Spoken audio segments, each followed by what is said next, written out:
S'agissant du personnel, nous sommes environ 10 agents et cadres, donc répartis dans la région et mobilisés pour assurer l'encadrement des producteurs. La population de Zender a bénéficié cette année au titre de la distribution gratuite ciblée, donc de 1000 tonnes de céréales, et au titre de la vente à prix modéré première phase, donc 2420 tonnes. Donc les tonnages de la deuxième phase nous ont été communiqués. Ce qu'il faut retenir à ce niveau, c'est qu'il y a une augmentation du tonnage par rapport à la vente à prix modéré, qui passe à plus de 3000 tonnes, ce qui est quand même très important pour la région. Ces importants moyens déployés par les autorités de la 7e République dans les préparatifs de la campagne d'hivernage 2013-2014 réconfortent les paysans dans l'espoir d'une bonne production.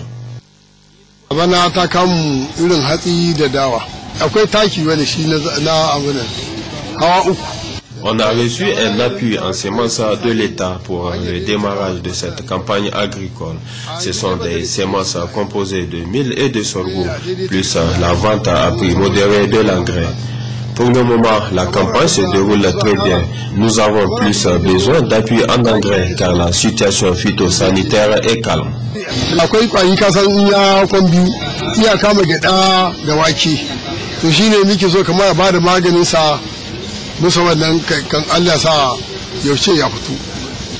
Shugaban kasar mu Muhammad Yusuf ai mun gode ya mace masha Allah tabarakallah tunda a takaice al misali l'État a fourni des semences améliorées et nous sommes très contents.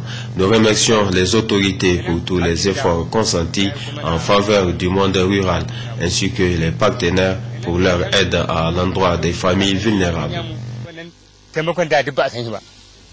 Kaga yanzu a kwana a tahi kai talaka da za a ce a zuwa ta ka gaba ba mu kaga yanzu kai ne ake baiwa kamar kai ne masalakin to masha Allah mun gode Allah sanya alheri kuma Allah sa na gaba ya wannan.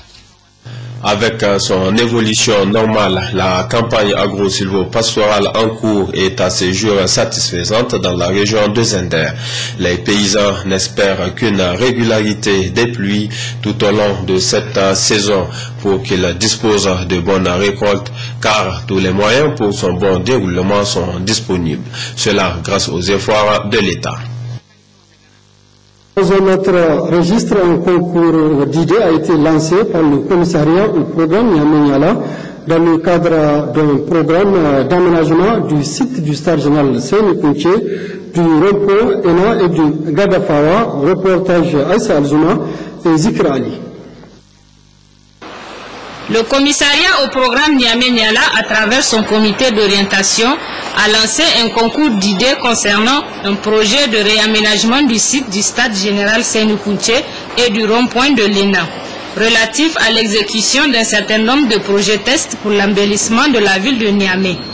C'est un appel effectivement que nous avons fait aux jeunes. L'objectif, on a dit, on va prendre une commune test ou un quartier test pour 2013. On va faire appel à des spécialistes et à des associations qui vont nous faire ce projet test et voir si c'est faisable ou pas au niveau des autres arrondissements, et comme ça toute la ville de Niamey va en bénéficier. Donc, le premier axe des projets test, c'est effectivement ce que vous avez vu, c'est l'assainissement et la gestion des déchets solides.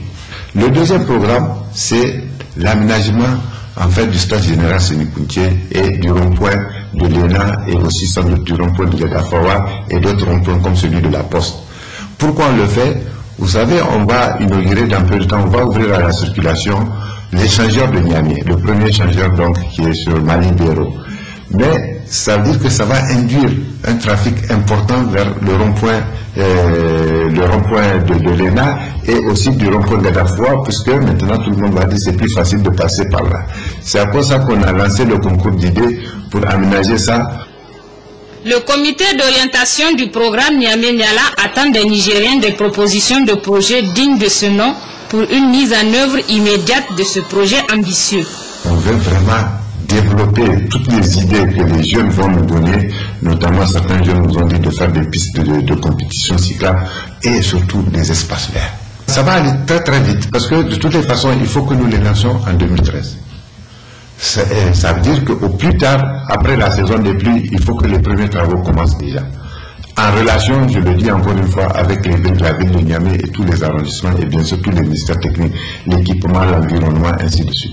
Mais vraiment, c'est un programme pour lancer les projets de 2013. C'est à cause de ça qu'on a pris des petits projets. Étant entendu que les gros projets se poursuivent. Le concours est ouvert à tous les cabinets d'architecture ou d'urbanisme et aux bureaux d'ingénierie privés ou publics. Rappelons que ce concours d'idées est le premier d'une série car le projet Niamey-Niala comprend le réaménagement de plusieurs sites de notre capitale pour faire de Niamey en effet une ville où il fait bon vivre. Le gouverneur de la région de Difa était lundi dernier au centre hospitalier régional de Difa où il a rendu visite aux militaires nigériens blessés et admis dans le 10 centre depuis le week-end dernier, compte rendu Abdraman Boukari et Abdraman Mazou. Il convient de rappeler que ces 18 militaires nigériens blessés suite à une attaque menée par des insurgés terroristes de la secte Boko Haram au niveau de Malafatouri, c'est dans l'état de Borno au Nigeria, ont été d'abord admis au centre de santé intégré de Bosso qui partage la frontière avec cette entité avant d'être évacués au centre hospitalier régional de Difa. Et ceci grâce à l'appui des autorités régionales qui n'ont ménagé aucun effort pour venir en aide à ces blessés. C'est donc pour s'enquérir de leur état de santé et des soins qui leur sont administrés que le gouverneur de la région de Difa, le colonel-major Mohamed Fodé Kamara, s'est rendu lundi dernier au niveau du centre hospitalier régional qui sur place a reçu d'amples explications de la part des spécialistes en ce qui est de la prise en charge et des soins auxquels ils ont été soumis. Le gouverneur de la région de Difa, le colonel-major Mohamed Fodé Kamara, qui est passé de salle en salle au chevet de ces blessés pour leur souhaiter un prompt rétablissement, n'a pas manqué de les rassurer des dispositions qui sont en train d'être prises pour assurer leur acheminement rapide sur Abuja, comme annoncé par leur pays. La majorité, c'est des blessés par balle. Et nous sommes en train de voir comment il faut faire pour les évacuer au niveau de leur pays, au niveau du Nigeria. Ils ont reçu déjà le premier traitement. Maintenant, on est en train de s'organiser pour les évacuer dans leur pays d'origine. C'est justement dans ce sens que mardi dernier, l'État nigérien a affrété un avion militaire qui a atterri au niveau de l'aéroport de Difa où il a d'abord procédé à l'évacuation de 11 blessés graves en attendant son retour pour les 7 cas restants. Le gouverneur de la région de Difa, le colonel-major Mohamed Fodé Kamara, qui s'est rendu sur le lieu, entouré de ses plus proches collaborateurs, a saisi cette opportunité pour souhaiter un bon retour et prompt rétablissement à ces blessés. Le président du conseil régional de Difa était, lui, toujours lundi dernier à Bosso pour voir de plus près l'afflux des déplacés que continue d'enregistrer cette entité. Retrouvons Abdraman Boukari et Abdraman Mazou. L'action des insurgés terroristes de la secte Boko Haram qui sévissent dans le nord Nigeria encore le week-end dernier provoqué un mouvement massif de population en direction du Niger et plus précisément à Bosso, qui partage la frontière avec la ville de Malafatouri, c'est dans l'état de Borno. Au nombre des déplacés composé essentiellement des hommes, des femmes, des jeunes et des enfants dont leur effectif reste encore à déterminer. On compte aussi bien des Nigériens que des Nigériens installés de longue date au Nigeria. C'est donc pour voir de visu cet afflux, mais aussi et surtout témoigner toute sa solidarité et sa compassion à ces personnes affectées par cette crise que le président du conseil régional, M. Maïl Urgari, à la tête d'une forte délégation composée des conseillers régionaux, s'est rendu lundi dernier à Bosso. Bosso, il a été d'abord accueilli par les autorités administratives communales et coutumières avant de rencontrer ces réfugiés qui nécessitent à présent une intervention d'urgence en matière d'aide et d'assistance. Nous avons voulu quand même venir témoigner notre compassion aux autorités locales qui ont pris en charge et la population de Bosso qui ont pris en charge se retourner dans leur propre maison et également constater de visu la situation de ces réfugiés-là. À l'issue de cette série de visites et des échanges avec les autorités administratives communales et coutumières, ainsi que les réfugiés eux-mêmes, la mission n'a pas manqué de noter avec amertume l'ampleur de la situation. Nous leur avons dit, effectivement, quand ils viennent ici, ils sont chez eux, mais qu'ils doivent observer quand même les règles qui s'appliquent chez nous. Ils doivent rester paisiblement et également, ils ne doivent pas s'inquiéter tout simplement parce qu'ils sont venus chez eux. Nous leur avons également dit, quelque part, qu'ils ne doivent pas permettre, par leur présence, une nuisance pour la population qui les accueille. Pour cela, ils nous ont bien écoutés et ils ont apprécié tout ce que nous leur avons dit comme conseil. Nous allons également parallèlement donc, faire des requêtes auprès de certains partenaires pour qu'ils puissent quand même assister la population de la région de Difa dans cette difficulté. C'est justement dans ce sens que le président du conseil régional, M. Maïli Rugari, a au nom de son institution remis une importante quantité de vivres composés du riz et d'huile et une importante somme d'argent pour soutenir et assister ces déplacés. Un mot de santé pour parler de l'hypotension, appelée aussi baisse ou chute de tension. L'hypotension touche de nombreux sujets, notamment les personnes âgées. Alors, qu'est-ce qui cause l'hypotension et comment se manifeste-t-elle? La réponse dans ce reportage de Salamatou Aziz et Zikrali. L'hypotension artérielle, contrairement à l'hypertension, est aussi appelée baisse de tension ou chute de tension. Correspond à une baisse de la pression du sang et plus précisément une baisse de la quantité de sang pompé par le cœur. Les signes de cette maladie sont multiples. Les symptômes de l'hypotension, c'est surtout des vertiges.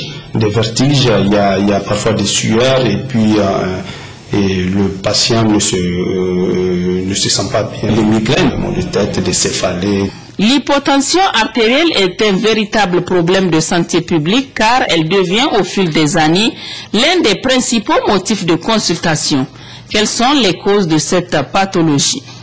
Il y a plusieurs causes. Il y a des causes hémorragiques quand la personne saigne. Donc en cas de blessure, en cas d'accident de la circulation, la personne perd beaucoup du sang, ça peut entraîner une chute brutale de la pression artérielle. Il y a beaucoup de patients qui sont atteints de cardiopathie, c'est-à-dire des maladies cardiaques. Donc les maladies cardiaques en général entraînent une dilatation du cœur. Si le cœur est dilaté, donc le cœur ne se contracte pas très bien, il y aura moins du sang qui sera éjecté pendant la systole. Donc par conséquent, la pression artérielle diminue. Donc il y a dans les cadres de déshydratation sévère aussi, il y a une baisse de la pression artérielle, donc ça c'est une autre cause. Dans le cadre des fièvres, vous savez, donc la sueur, vous perdez de l'eau, donc ça peut entraîner une chute de la pression artérielle aussi. Selon les spécialistes, il existe une interaction entre l'hypertension artérielle et l'hypotension artérielle. Un patient qui présente une hypertension artérielle, et si cette hypertension artérielle n'est pas bien équilibrée, à la longue ça va aboutir à une insuffisance cardiaque. Et cette insuffisance cardiaque, on appelle les cardiopathies hypertensives.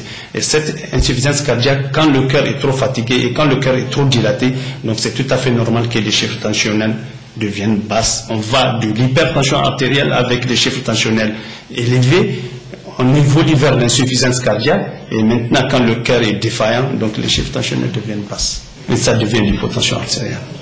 Le diagnostic de cette maladie chronique commence par la prise de la pression artérielle. Donc, il est nécessaire de contrôler sa tension, car avec le temps, l'hypotension peut entraîner des complications. Pour finir le tour d'horizon de l'actualité internationale en plus bref et en image, avec comme repère la République tchèque, le Japon, le Yémen, mais tout d'abord la Birmanie. Une première en Birmanie. Des militants défilent dans les rues pour commémorer le soulèvement populaire réprimé il y a tout juste 25 ans. À l'époque, la répression sanglante de cette manifestation étudiante avait fait descendre des milliers de personnes dans les rues. Ce 25e anniversaire rend hommage aux 3000 victimes et appelle à plus de démocratie dans le pays. Le Yémen déjoue un plan d'Al-Qaïda, c'est en tout cas ce qu'affirme le gouvernement.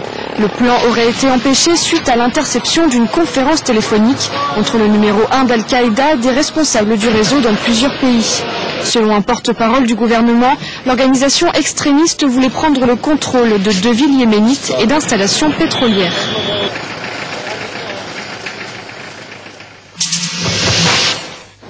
L'archipel des Senkaku au cœur de la discorde. Une zone revendiquée par le Japon et la Chine. Tokyo a nationalisé 3 îles au mois de septembre, mais Pékin y multiplie les incursions. 4 de ces navires sont restés dans ces eaux pendant plus de 24 heures. Une intrusion trop longue et inacceptable selon Tokyo. L'ambassadeur chinois a été convoqué ce matin. C'est un échec pour Jiří Rusnok. En République tchèque, le gouvernement du Premier ministre sortant n'a pas obtenu la confiance du Parlement. 93 voix de soutien face à 100 voix contre. Une crise politique dans ce pays d'Europe centrale qui pourrait s'acheminer vers des élections anticipées. Fin de cette session d'information. Merci d'avoir suivi. Excellente soirée à tous.